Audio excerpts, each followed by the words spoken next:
Hello friends, welcome to the micro channel. I am Vibhuti Mistry. Today I would like to talk about infection. What is infection? The multiplication of a parasite in the body is known as infection.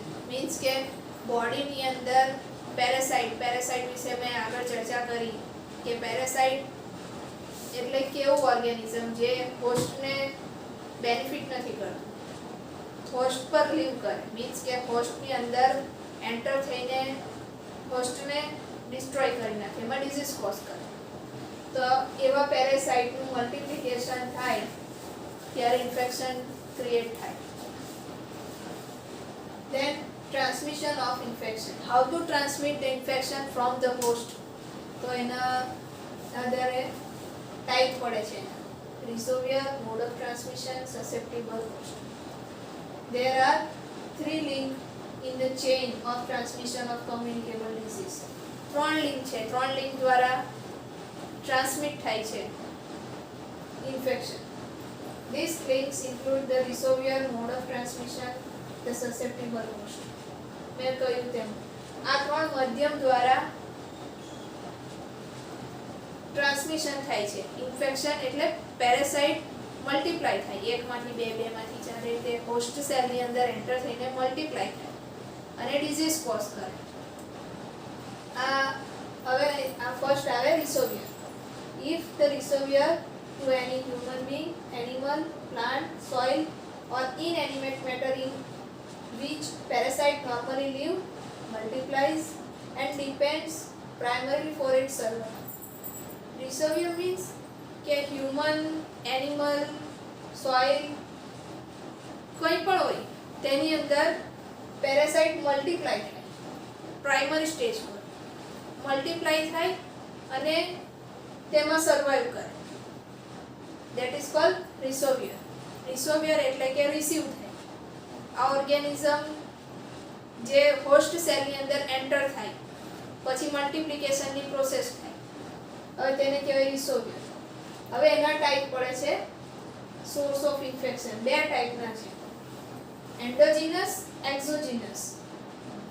First, endogenous source. Organism of normal flora are usually non-pathogenic but occasionally they behave as a pathogen outside their habits.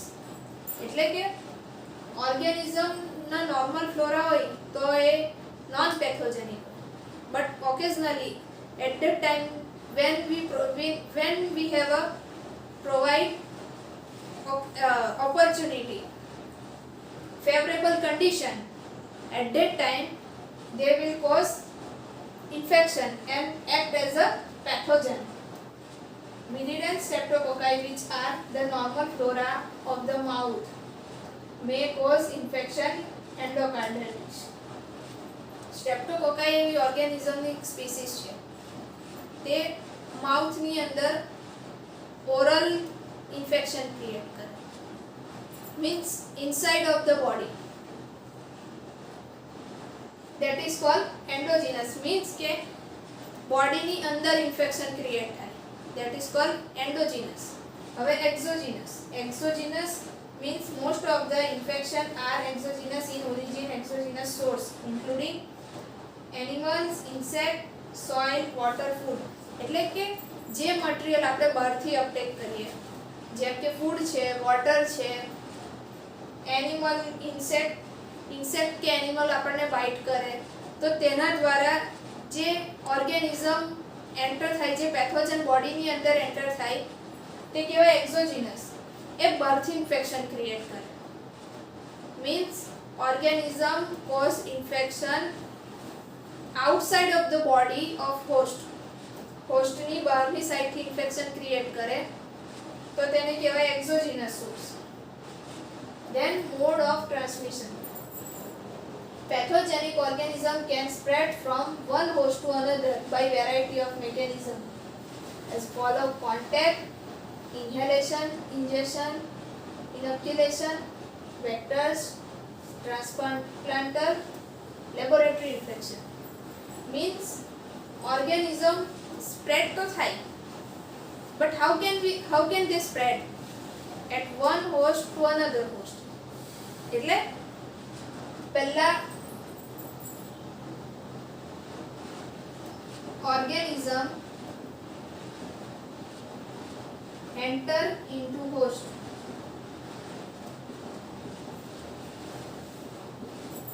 Then it will be multiplied in the host. Host સેલની અંદર પહેલા host સેલની અંદર enter થાય, પછી એનું multiplication થાય, 1 માંથી 2, 2 માંથી 4, 4 માંથી 8 એવી રીતે. Then again transferring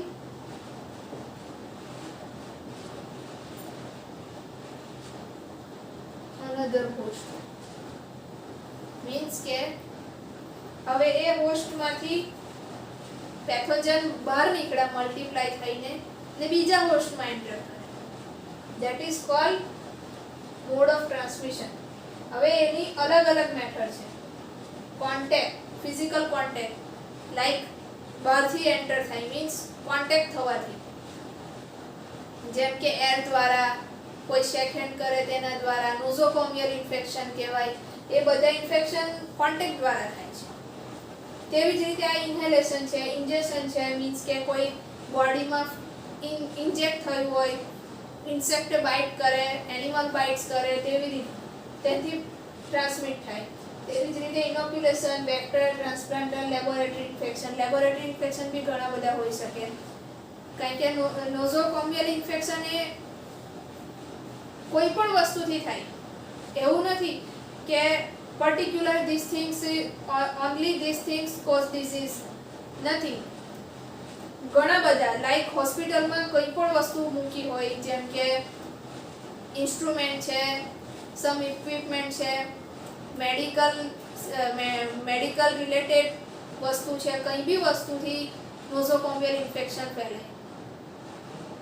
Then susceptible host. The infection agent enter the body by the following route.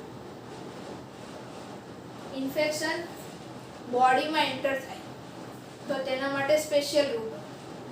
First oral, respiratory, genitourinary, conjunctival or cutaneous.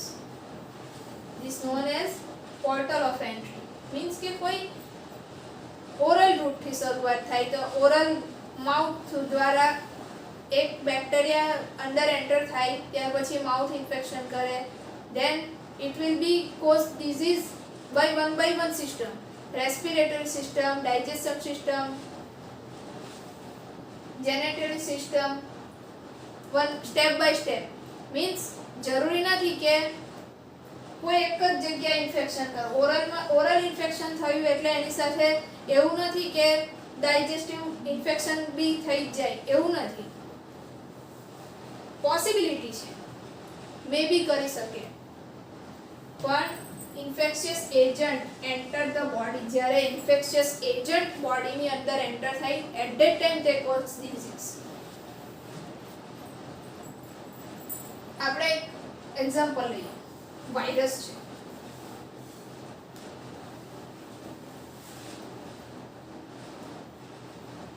આ સેલ છે, bacterial cell, host cell means. હવે આ સેલ, આ વાયરસ એન્ટર થશે, પહેલા તો host cell સાથે attach થશે તો તેને કહેવાય ફિઝિકલ કોન્ટેક્ટ. કોન્ટેક્ટથી પહેલું આવ્યું આ contact. How to transmit pathogen inside the host cell, તો કોન્ટેક્ટ થશે, કોન્ટેક્ટથી એ ઇનસાઇડ એન્ટર થશે. એન્ટર થયા પછી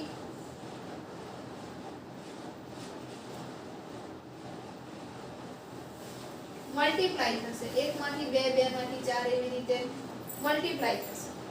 પછી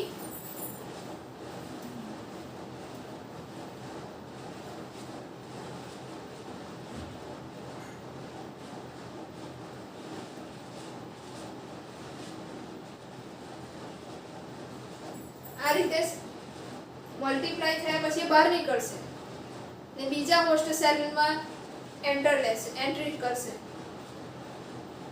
સો pathogen is cause disease, but when they have favorable condition, opportunity, that after that they cause disease, transmit one host to another host and cause disease. Thank you. If you like my video, then share and subscribe it for more video notification.